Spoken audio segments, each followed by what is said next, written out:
go from there. Got it. All right, Erik Mikkelsen.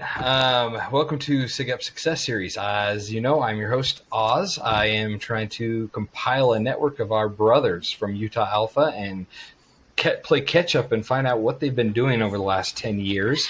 And so in this endeavor, I get to connect to those that I haven't. And Erik here, I was thinking back, like it has been 10 years. Maybe we saw each other once at a football game and said hi, but like we have not actually talked for probably 10 years. Yeah. And I apologize for that. But it's life, right? We get busy, you get busy, jobs, work, relationships, families. And that's kind of the goal is I want to connect back with you. And I also want the undergrads to know some of their amazing brothers that have gone on ahead of them. So, Erik Mikkelsen, first I'm going to just lay it out. Tell us a little bit about yourself before I dive into the more details. Yeah, so grew up in Southern Nevada. Strong contingent of SIGEPs at Utah State. Came from Bunkerville, Nevada. So if you've never been there, don't go without a local tour guide. Won't quite be the full experience. So came up to Utah State, studied finance and communication studies, among many, many other things. I probably changed my major probably 30 times. Who knows? It's hard to keep track. Then they're done that. So I started in civil engineering, and then switched to I think HR, and then like international business, and finance, and communication studies, all sorts of different things. And then did a ton of stuff, which I think we'll probably get into, with student government, things like that. Interned out in D.C. for Senator Hatch.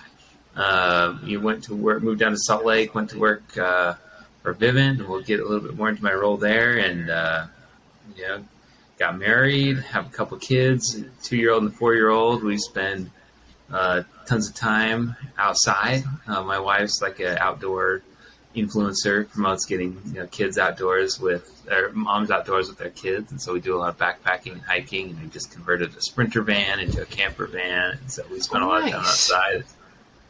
And then now I'm at Western Governors University and loving it. So it's great to be back in higher education, changing lives. Yeah.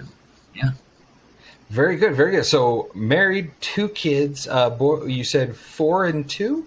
Yep. 4-year-old boy, 2-year-old girl. Okay. Today we just had our first day of school for my little ones. So I've got my 2 older ones are in elementary, and my youngest will be starting kindergarten next week. So. Oh, nice. You're just getting started in that school age, preschool, and it adds a whole nother layer when like your kids start having lives outside of your house. It throws some things off. Like they grow up fast too, in that sense, because they come home and they talk about things that they've learned from other kids. You're like, oh, you're wrong. I'm going to flip the script as an interview you about that after we're done here. Oh man, that's thrown just the things they learn at school. It's just weird because it's your world. You're hiking with them, you're taking camping, you're exploring, and then they go to school and you don't know. Like, sure, they're learning from the teacher, but they're learning from their classmates. Excuse me. So good luck on that one. Yeah, thanks. Good to need it. So, okay, Bunkerville, Nevada. As some of the brothers know, we have actually a little following of SIGEPs from Bunkerville, Nevada. So I'm assuming Utah State was your choice because of those legacies. Why Utah State? Oh, yeah, for sure. So, my parents were trying to push the BYU thing, and I was like, no, my neighbors are my idols are at Utah State doing great things. Like, Nate and Alex Putnam and Jen Putnam had all gone to Utah State and got involved in student government. And I wasn't really an involved kid in high school. I was like a pretty shy guy, played a bunch of sports and stuff. Mm-hmm. But I thought it was cool that some kids from Bunkerville could go and rule the school up at college, Utah State. And so I was like, I want to do that. I want to be like them. So, they pulled me up there. So that was your choice to Utah State. Now you were in Utah State, and you talked about multiple degrees, like or not multiple degrees, but you changed your major multiple times. Been there, done that. I think I changed 7 times. It was couldn't figure out what I wanted to be. What you said you started in engineering. Why engineering? And then what made you kind of flip? You finished out with finance and Communication studies.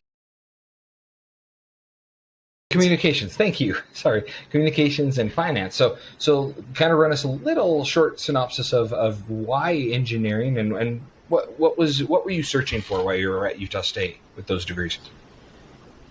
Yeah, I would say like coming from a small town and even not a small town, I think most people deal with this, and I work with this a lot in my current job.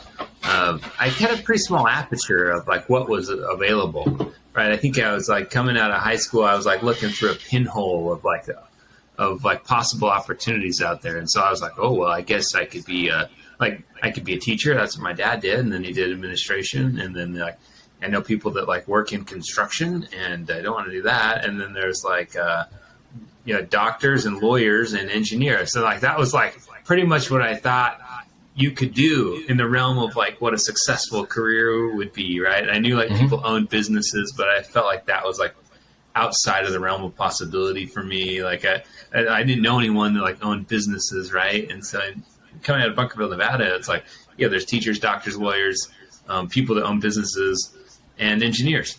Right? That's like pretty much what there was. And so I was like, I'm good at math, so I guess I'll be an engineer. Right? And so that was kind of how the decision making process went for me. How quickly into the engineering did you realize, this isn't for me? Yeah, it was one semester. I mean, I was at Utah State for a semester, then I left and went on a 2-year mission.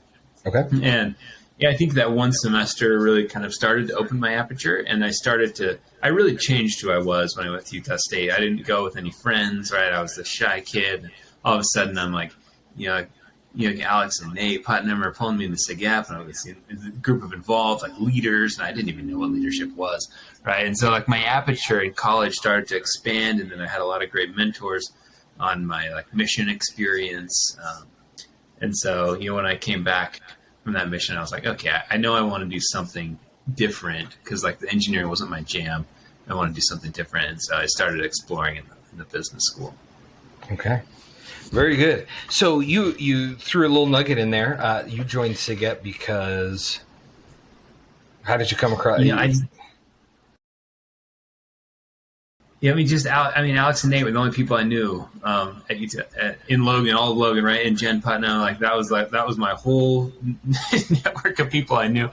And I almost by accident ended up doing this like leadership connections class. They still do connections. It's like an orientation course, and the engineering ones were full, and so like one of the only available ones was leadership. And I was like, well, I know that my friends, like my neighbors from back in Bunkerville, do leadership stuff. So I was like, I'll try that. And so I started like getting into those like circles. And then like, of course I knew that Alex and Nate were in SIGEP, and I wanted to be like them, right? I wanted to get involved with student government stuff. And so I was like, oh, this is what you do, right? And I went and met, like the likes of Oz and the other guys that were there. And I was like, yeah, man, these are the type of people that I want to surround myself with.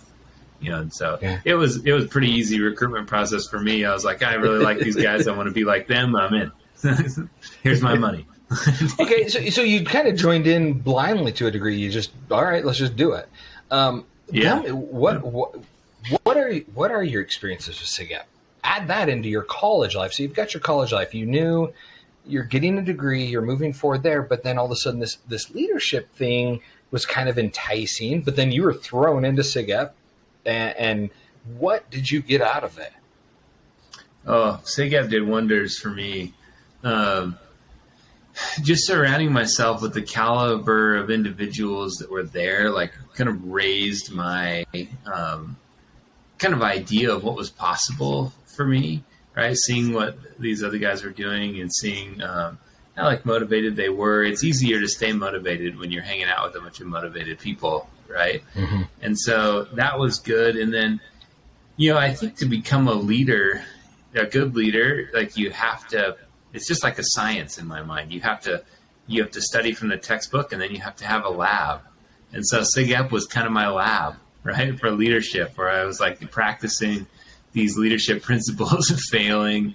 Like I was the president of SIGEP pretty early in my college career, and I don't think I was that good of a president of SIGEP, right? It was like my early failed leadership experiments, right? But it was super valuable for me. And then, as I continued on, I got to be the student member of the national board for SIGEP, and got to expand my SIGEP network from just the local chapter to the national fraternity. And I got to meet the guys on the national board.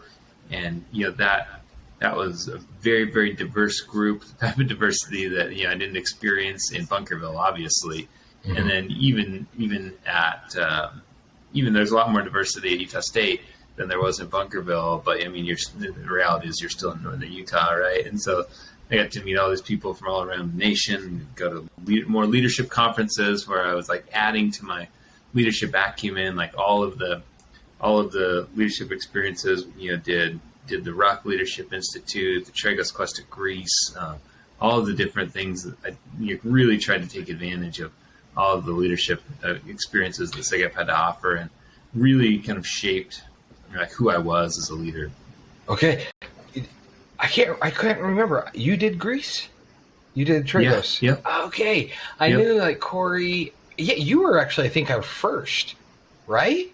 No, I was after Corey. You were after Corey. 2 or 3 years after Corey, yeah. Okay, because I remember that was a big moment to have Corey go, somebody from Utah Alpha, and mm-hmm. then we then started having multiple go, and okay, you were part of that group. That's what a cool experience where the fraternity, you dealt with people on a national level and even had international experience. Tell me. Dive in a little bit more for any of those undergrads listening, a little bit more about Tragos and what was that experience like for those that don't know? Because, man, I was in and I didn't really have that concept, and I wish I would have, because I would have really wanted to get aboard that one.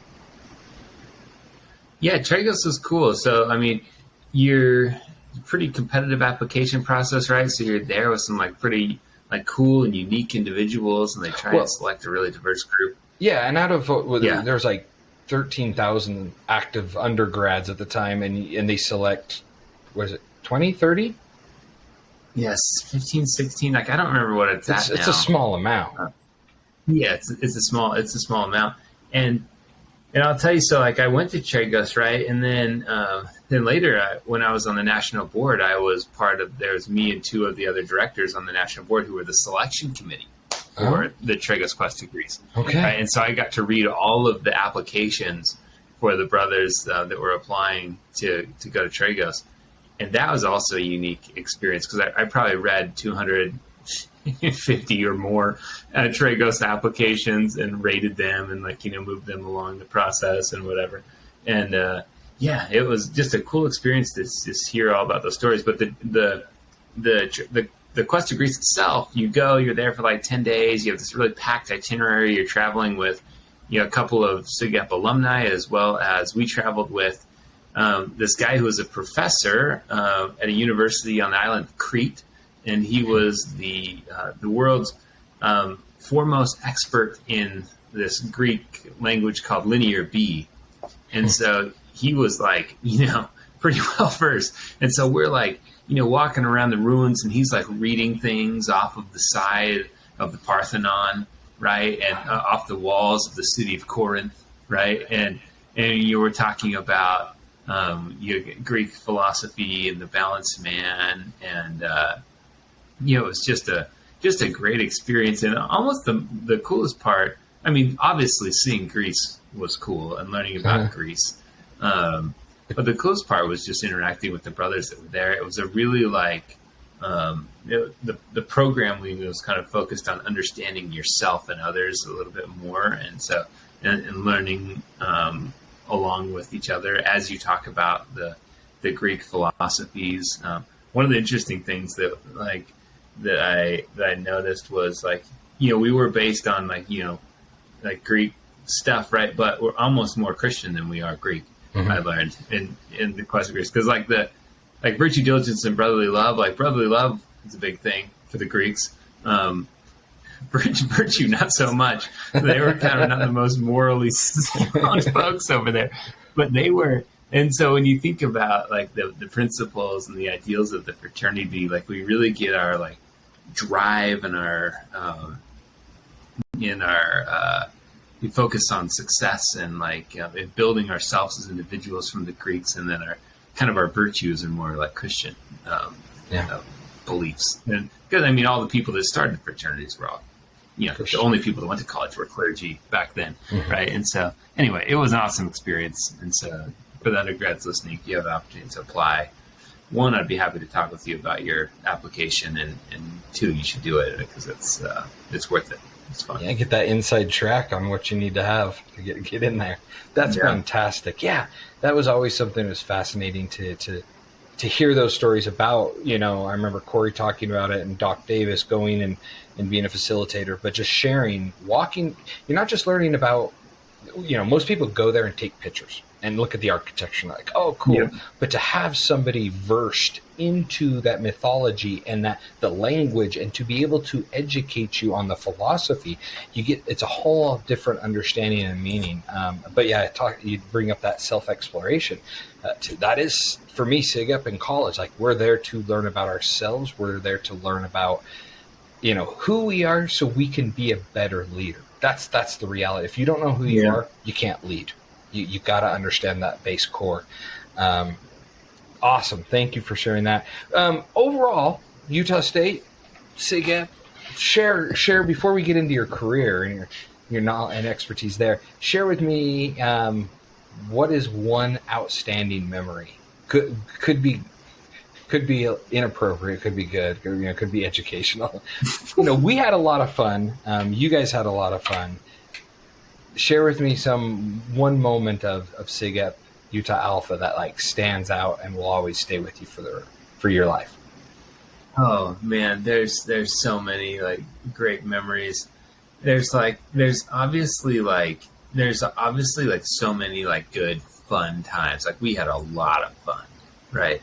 Like retreats, like events, parties that we put on, like all of it, just like the camaraderie, the fun, the atmosphere. It was so fun. So there's so many of those. Hey man, but then when I have to think about like what are like the more defining moments, and when I think about that, so when I got back from my church mission, I had this goal. I wanted to be the student body president, right? And I was like, I'm going to do this thing. And I told a lot of people, a lot of my SIGEP brothers, and like they knew that was like a goal I had. But when I was like, when it was getting down to crunch time, when I was like, had to file my application and like plan my campaign, I was like wavering quite a bit, right? I was like, I don't know, right? And then a couple of the SIGEP brothers were like, no, you're doing this, right? So like Brent Crosby, you all met him, and David Peterson, those are like a couple of my close SIGEP brothers, and they were like, nope, but they're like, we're planning this campaign, and they really dove in with me. And that experience of like running that campaign, winning that election, and being the like student body president, like that really was like and I could not have done that without my SIGEP brothers. Like it would not, one, I probably wouldn't have run, and two, I wouldn't have won for sure.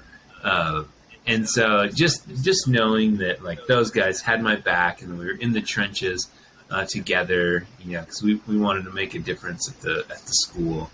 And then having that leadership experience that allowed me to take the lessons I've learned from leading the SIGEP chapter, again, have another like, fresh start as a leader, like that was and doing that with my SIGEP brothers, it was just it was awesome, right? And totally set me up for success in my career. Awesome, appreciate that. Kay, you graduated, you went to Vivint, so. Anybody from Utah probably knows Vivint. I was actually mistaken, and you corrected me. I thought most people get their start with Vivint, door-to-door sales. They start off right, at bottom level. They're recruited like everybody else, just trying to get your swag to get out there in the summer and and make $70,000 in a single summer, so you could buy your truck.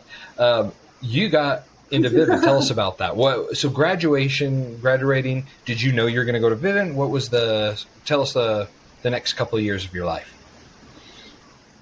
Yeah, I feel like I got, pretty lucky. My involvement really put me in a spot where I could get lucky, right? And so it's kind of a funny story. So I didn't know what I wanted to do. I mean, I changed my major 1,000 times, and I was probably one of the most marketable students coming out of business school, but I was didn't have a lot of prospects. I'll be honest, because I'd spent so much time focusing on student involvement and leadership that I hadn't spent as much time on the community, on the career side, and career preparation, which was in hindsight not a good plan. But I was, one of the things I did after I was the student body president, I was the student member of the State Board of Regents.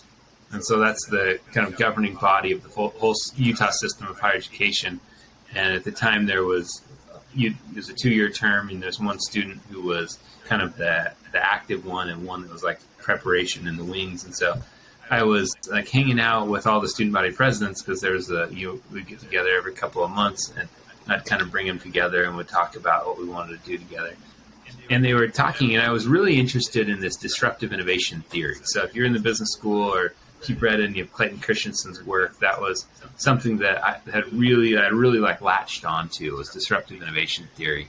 And I kind of wanted to go work for a consulting firm, but it was really hard for a kid from Utah State to get into one of these big 5 consulting firms. Mm-hmm. And so I was kind of pursuing that track with not a lot of success. And there was this consulting firm out in Boston called Innosight that was based around this theory of disruptive innovation. And so I was like, I want to work for them.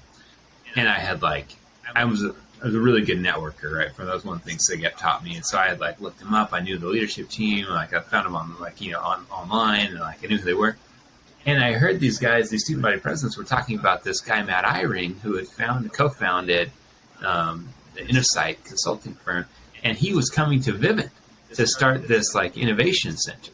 And my opinion of Vivint was probably the same as everyone else's. Being summer sales, not going to happen. And so I was so confused. I was like, Matt Eyring, this guy was a god of disruptive innovation. I was like, he's going to Vivint? I was like, there must be something there, right? And so I went home, applied for that. I was like, the summer fellowship. I was like, this will be awesome. And I totally got denied. I was like, freak. That was my one shot, my one plan. My backup plan was to go and start this men's jewelry company as a side hustle with Nate Putnam, who was another SIGEP brother. And so I was like, these guys can't just shut me down like that. And so, I knew some people who I were pretty sure knew Matt Eyring, who was hiring for the summer fellowship. Mm-hmm. And so I went to the dean of the business school, and he went to Harvard, Matt Eyring went to Harvard. I was like, well, of course they know each other, right? Yeah. And so I was like, hey, Dean Anderson, can you email Matt Eyring? He's like, sure. And then there's a guy on the board of regents who I knew was connected to Matt Eyring, and I was like, hey, will you reach out to Matt Eyring? And so they both did. And, because I had impressed them at some point in working with them, at Utah State or at the Board of Regents, they were willing to write me a glowing review to Matt Eyring. And he called me the next day, and he was like, hey, why don't you come down to Lehigh and we'd have a chat? And so at that point, it wasn't really an interview anymore. It was I already had the job, and he was like, here's some projects that we're going to be working on. Which one sounds interesting to you? And I was like, wait a minute, I thought you guys denied me. And so, they let me in. And I had applied late, I think. Anyway, but they let me in because of those, those guys that had given a good review of me. And so, I started working in corporate innovation at Vivint. It was kind of a disruptive innovation shop. Our goal was to create new industry verticals, new businesses, essentially, that Vivint could launch to provide long-term sustainable growth, because the door-to-door sales world is not long-term sustainable growth, right? And so the disruptive innovation theory talks about how businesses can create this long-term sustainable growth by innovating and diversifying, changing themselves before they get disrupted by other people disrupting themselves. And so our job was to start new businesses. And so, that's how I got to Vivint. It's kind of a crazy ride.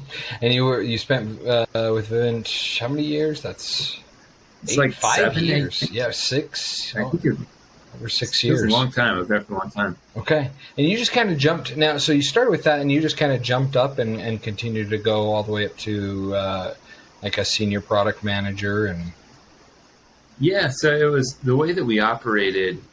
We would try and launch these new ventures, right? And one of the new ventures I was working on ended up getting pulled into the core Vivint business. We were starting a new retail sales channel where we sold Vivint from stores. And so I followed that one to the core, took a role on that team. And then we actually shut it down because it didn't work. And so I was kind of at a crossroads there and decided to try out product management. So software product management. One of the things I had done in that innovation role was help build the tool that we used to sell in the stores. And I kind of liked software product management. And so, there was an opportunity to take a role in product at Vivint. And I like product management. So I jumped over to that for a couple of years. Right. And did that lead you directly? Did you jump right into Western Governors? You seem to sneak into Vivint. Did you sneak into Western Governors, or was that more of I'm kind of done. Let's change this chapter.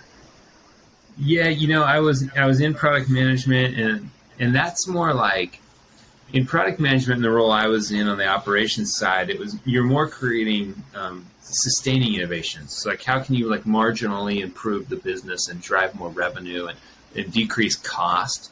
Mm-hmm. And that just wasn't as exciting to me as like, what's on the frontier, on the new ventures? What are we going to do in the next 5-10 years? Where's the market going?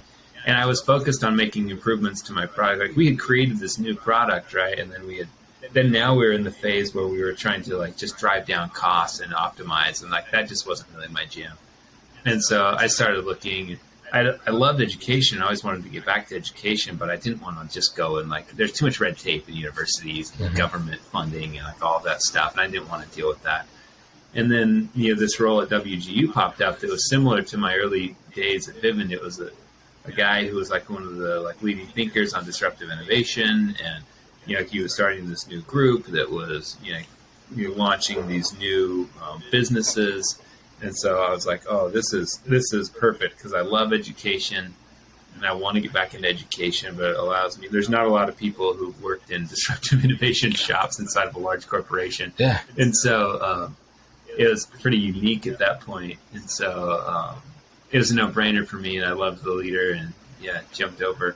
And again, networking though got me that role. The guy who I'd worked for him he was the chief operating officer of Vivint, and he had gone to be the CEO of Vivint Solar. Mm-hmm. And I saw that he was connected to this guy, Matt Sanders, who was leading this group at Western Governors University. And I was like, hey, Dave, can you connect me to Matt? And so, Dave sends him an email, and he's like, Matt, I'd hire this guy anywhere, anytime, any role. He's like, and so, and that's pretty much how I got that job. Right? It's like, so like networking is really the key to all of my career. So that's awesome. But you're also a smart individual. I know you personally.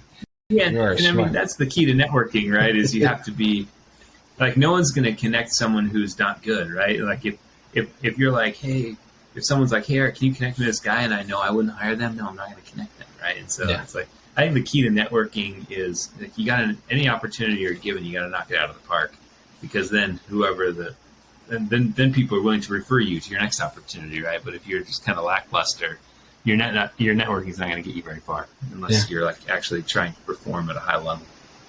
Yeah.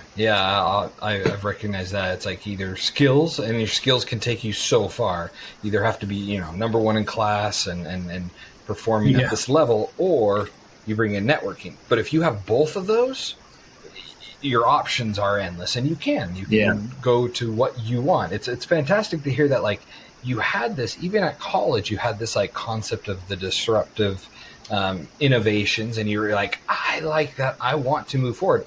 And so far, both of your career moves have been in that specific industry that you want to do.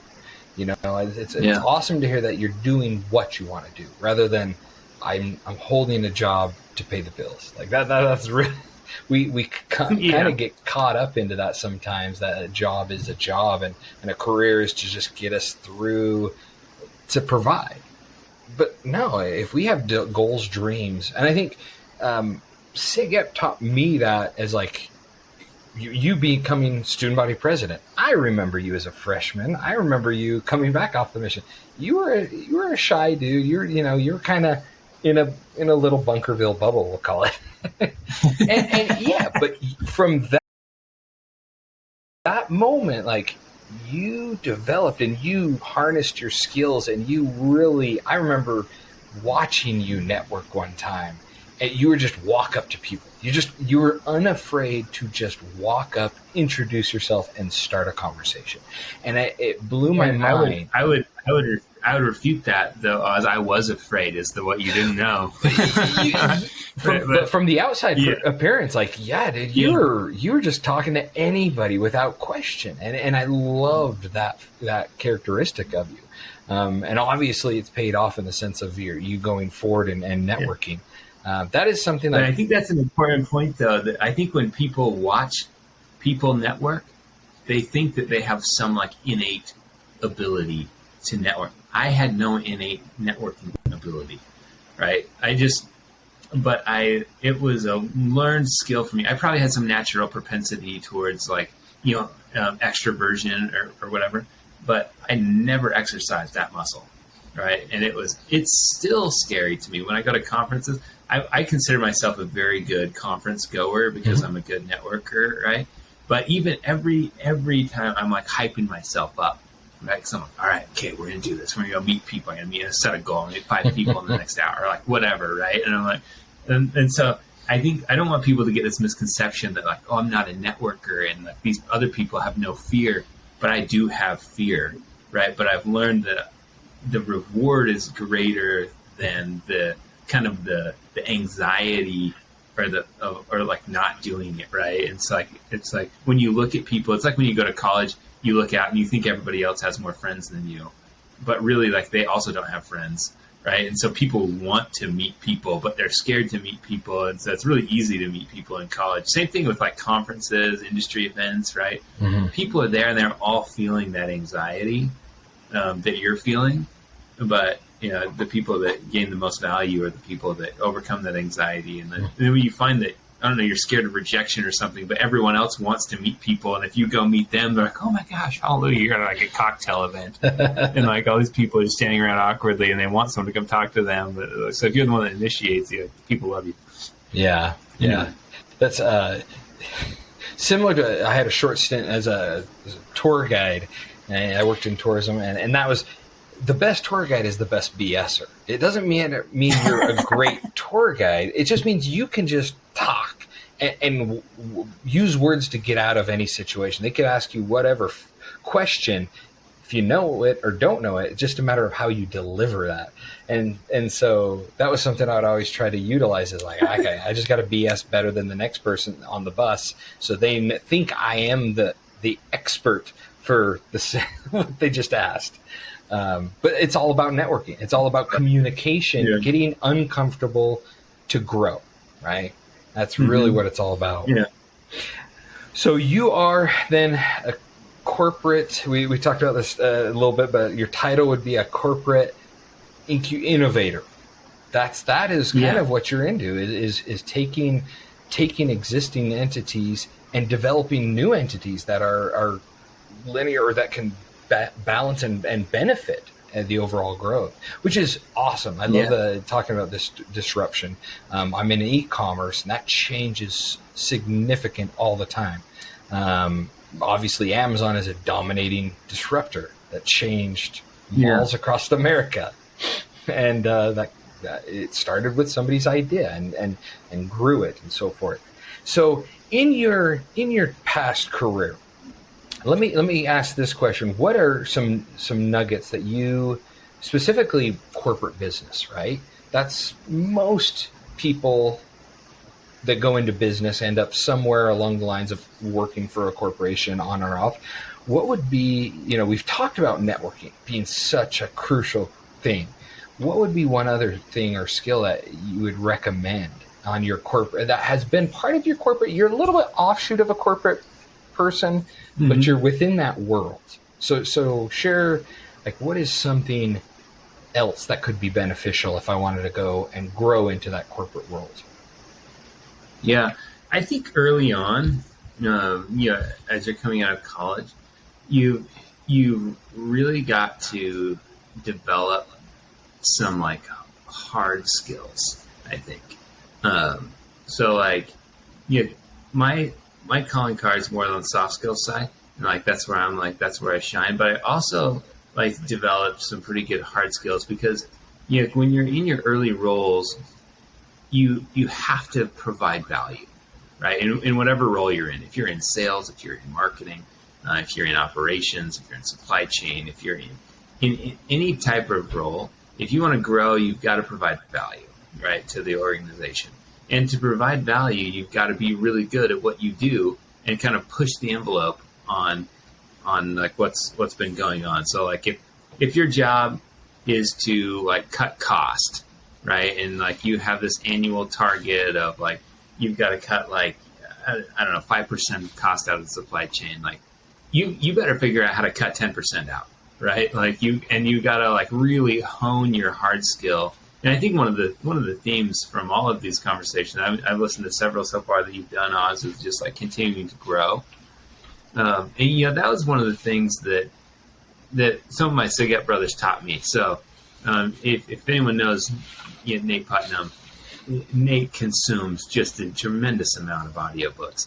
And, okay, pause. I'm glad you're bringing this up because I was going to ask you specifically because I remember overhearing this conversation of you saying like, I want to be this, like I want to be student body president, like you wanted to get somewhere, and Nate said, these are the books that you have to read in college, and he gave you this list. So I'm assuming you're going there a little bit. I want to bring this up because any undergrad, I wish I knew. Nate never told me that. He was just telling undergrads coming in. He and I were at the same level of at the time, so he thought I guess I knew it, but I didn't know it. So you got nuggets that I didn't get. But go ahead. And I cut you off. I want to continue this because I remember this specifically. I just kept going back. Yeah, so I kept going back to the well, Nate. So like when I first got off my mission, I home from my mission, I was like, I was going to actually go do summer sales and sell. I was like selling satellite. And I knew that Nate had done that and he had done well. And I was like, hey, how do you do well, Nate? And he's like, here's 3 books.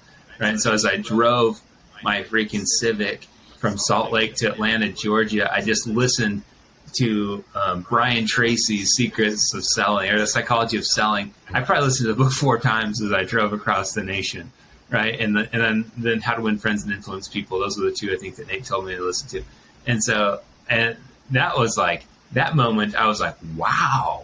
I was like, there's experts who will tell you how to succeed in a book. And I never realized that before. I was like, okay. And I was like, wow, I want to be the best at this. So I'm going to listen to this book. And then I got back to college and I was like, hey, Nate, what do I need to listen to next? He just kept feeding me. Right. And he still feeds me to this day with like books to read. And so, but there's a lot of different ways to learn. So, right. Especially when you're trying to like learn some skills to succeed in your early career. You've got to listen to like your leadership books, but a lot of times that can be frustrating because you're learning these great leadership principles that maybe your leaders aren't practicing, and it can be frustrating, right? And so you've also got to learn your hard skills, and then you got to learn there's other like books and there's like different courses you can take about how to like manage up, and so you're like, hey, I have this idea because it's all about in the business world.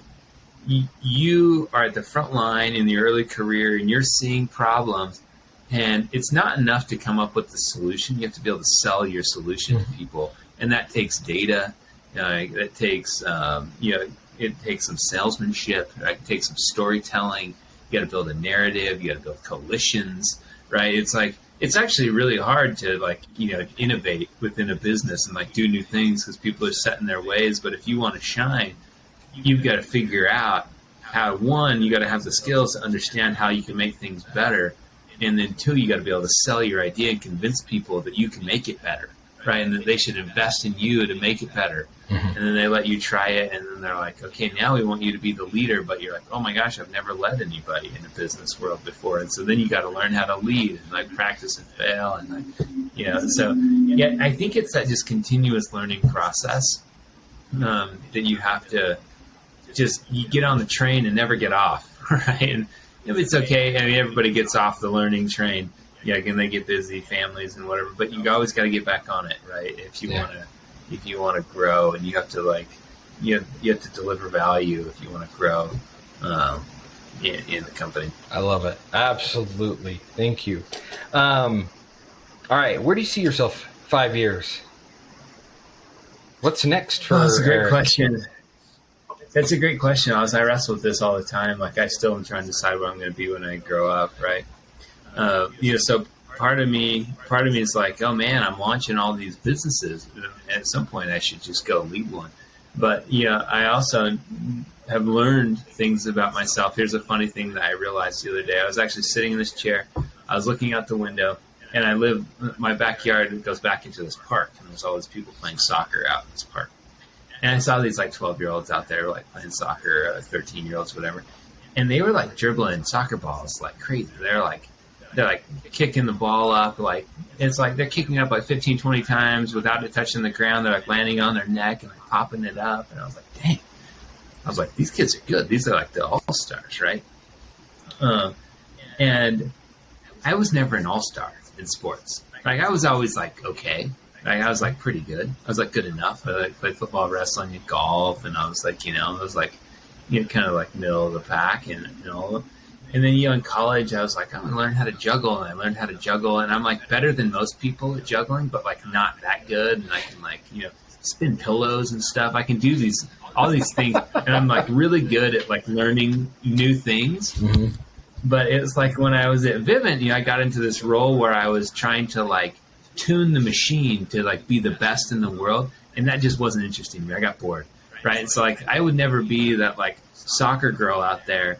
Once I could kick the ball up 5 times without it dropping, I wouldn't be willing to put in the effort to get to 50, right? And I'm okay, and I can juggle 3 balls, and I can do a lot of tricks with 3 balls enough to impress the crowd, at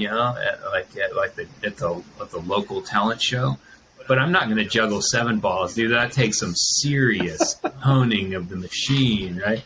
And so I'm man, I don't know if I want to go and lead one of these businesses, because where I'm really good is coming up with new ideas and quickly learning the market, identifying the hole in the market, coming up with a solution, testing that solution, and launching it. But I don't think I would be the guy to really do the type of work to grow and scale the business, right? And so I always wrestle with this, am I going to start my own business, or am I going to be the generator on the front end, or the investor that's quickly learning the market, understanding what's going to succeed. And so it's a little bit of a toss-up. I'm always and every time I go into a more operational role and I move that direction, I always come back, right? And so I kind of think that I'm going to stay on in my job, your business has a strategy, and my group helps come up with that strategy. We say, where's the market going to go in 5 or 10 years? And then what are the capabilities that we need to build to be able to be competitive in that market in 5 or 10 years? And some of those will be just honing some of the capabilities we have. Some of them we don't have now, and we need to go build that muscle. So we need to start a new venture around that space so we can learn how to do that. And so that's what my group says. Okay, here's a capability or an interesting space that we think the market might go in, and we need to be ready, and so we need to have a position. It's for example, in education, we think that in one of the likely future scenarios is that employers will take a much more active role in building the workforce of the future. And they'll say, forget you education, we're going to build our own talent. Mm-hmm. And they'll do more on the job training. And so we have to say, okay, if that happens, what's the play for us as a university? And so I'm trying to start some businesses right now that help employers develop their own workforce, which you would think I shouldn't want to do that. Because you're poaching from your own pool.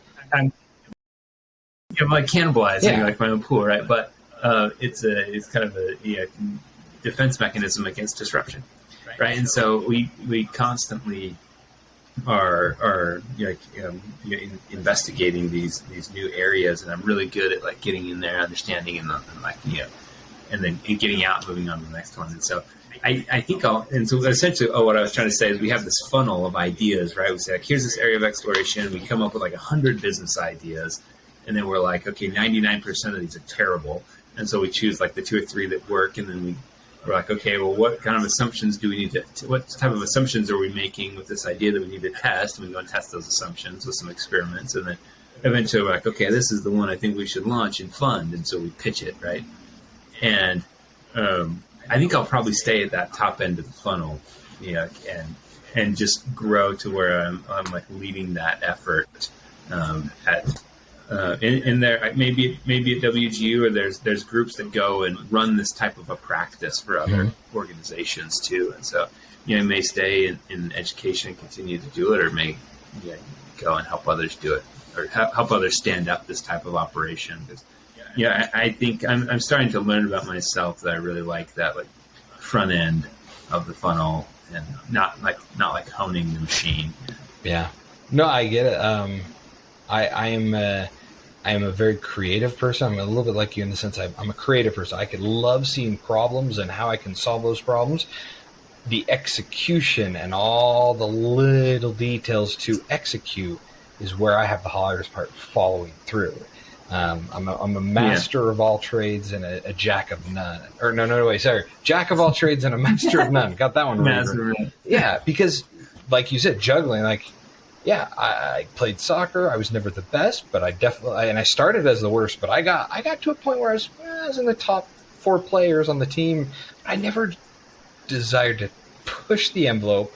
And maybe that's something I'm still learning. Maybe that's something you're going to still learn. Maybe as you get into your 40s, you're going to start feeling like you want to get in and follow through it. Plus, you never know. One of your ideas might be that baby that you want to watch it grow and become an adult. Yeah. Okay. I'm going to watch you. I'm going to watch you a lot closer now. And I'm curious where the next 5 years takes you. But that's interesting that you do realize that about yourself. Like, again, self-discovery.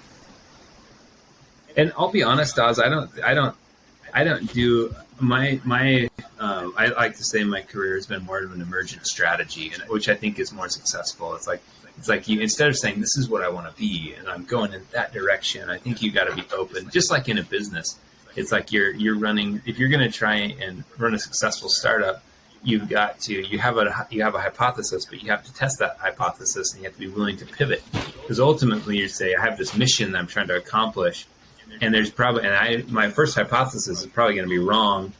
And so I'm going to pivot a lot of times, and maybe my solution is like way over here, right? And I think the same thing with the career. I think you don't know, especially when you're in college, you don't really know what you like. Some people do, right? And they're like, oh, I'm going to be a doctor, that's what I'm going to do. It's hard to pivot off a doctor path. Some people are like, well, I did it, and so now I'm stuck here forever. But in the business world, it's easy to pivot, right? And so I think more of an emergent strategy, and so I'm like, I kind of follow. I'm like, I'm learning, I'm growing, I'm trying to deliver value, and then as opportunities come, I'm like, then I evaluate that opportunity. I'm like, is this a good pivot for my career? Yeah, like just like a big pivot business. Yeah, there's some. I'll touch base with you about something because you say this. I'm constantly struggling with like, I want to juggle more. I want to juggle. Things are going well with work, but I want it more on my plate because I've learned to juggle more, and I feel like if I'm not constantly adding, and then I'm not growing. Even though nothing potentially is getting finalized or finished, it's just this ongoing continue to add because I'm exploratory. Yeah. I'm interested in this idea. I'm interested in this thought, and I want to continue to learn, right? It all goes back to I want to continue to learn something I don't know or I didn't know.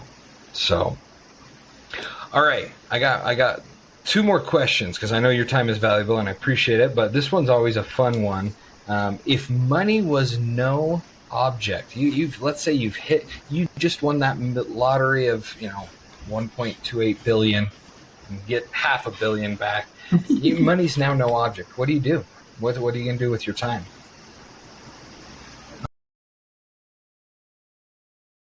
Oh man. So we love, so I mentioned earlier, my wife's like an outdoor influencer, right? So she always out like backpacking, hiking with the kids, and we love being outdoors. Like, And like I said, we just converted our van, right, from the Sprinter van into a camper van. And like, I would probably spend a lot of time adventuring outdoors, like with our family in different, like, wild places, and like traveling around doing that. But I'm not like a full-time travel type of a guy. Like, that's not really, I like developing the relationships and building community and stuff. And so, like, I would probably spend a lot of my time traveling, and then probably investing in businesses and helping people grow businesses. I love to help people to succeed. Like, I get a lot of, if you've ever done like the Strengths Finder profile, like, one of my strengths is always significance. Like, I like feeling like needed or significant, which seems like a bad strength. It seems like more, it's like, oh, I need like praise from other people, right? But I just really like, I derive a lot of value from like helping people succeed, and it's a good strength for people to have, right? And so, that investing world is interesting. So I can, like, here's some capital, here's some advice, let's see what you can do, and like, I'll help you get there, and I can get a lot of value out of that. And so, if I got a big capital infusion from the lottery, I'd probably start deploying it in different areas to see if I could help people succeed. That's awesome. Tell us, to finalize, what is the biggest takeaway you'd like alumni and undergrads to know about Erik Mikkelsen? What is, like... Oh, about me, or like advice I have for them? Yeah, just one life philosophy, you might say, that if they came... Yeah, I think the thing that I'm like right now, like, I've had a lot of philosophies and like anecdotes that have, like, been important to me. Like, but the one we talked about fear and anxiety, right? Like, I think we all have a lot of like unrecognized anxiety about meeting people, and like, procrastination is just a form of anxiety. Like, you're scared of something, right? And so you're not doing it, and you're putting it off, and like, I think my biggest piece of advice right now is just to recognize that anxiety and put it aside, right? You just recognize it, acknowledge it, and just take it with you on the journey, right? And just be comfortable, like you said, Oz, in that ambiguity, because if you're not uncomfortable, you're not growing, right? And so if you want to grow, you have to be self-reflective enough to recognize those anxieties or those character traits that are blocking you, and then you have to just put your arm around that fear and take it with you on your journey, or your anxiety, and take it with you, and just put it aside and move forward. And I think if you do that, you're going to be good, right? You're going to succeed if you're willing to be uncomfortable for the sake of learning. You're going to be good. Very good. Yeah, and then I would also say, just like, no matter where you're at in life, there's always somebody that wants to get where you are, so help them get there, right? And so if you're a freshman, there's other freshmen that need you. And there's other high school kids that need you. If you're a senior, there's freshmen that need your help, right? If you've just gotten into a career, there's people that are seniors who need to get into a career. If you just got your first promotion, there's people that need to get their first promotion. There's always somebody to mentor, and there's always somebody to mentor you. And so I think it's important to always be looking for those ways to, like, help people get to where you got, and then I think that ultimately helps you grow further. Yeah, beautiful, very well said, Erik. As you guys are listening, Erik is just he's got a good heart, and I love that he is always open to share what he's got. Ever since, I knew you as a freshman, you're there to learn, but you're also that pivotal component that gives back as any opportunity that you can give, and you've done that through college and through your career. So it's beautiful to hear. Thank you very, very much. If anybody wants to know more about corporate innovation and a path to that, anybody want to reach out to Erik and just say hi. He's on LinkedIn. You can connect with him there. Please. And ask, and he's there to help you along the journey and see if we could speed up your journey. But he is definitely one we would say is a success series or a successful individual And that's why I'm grateful to get some of your time. So thank you. Well, thanks, Oz. It's been a pleasure. Hey, absolutely.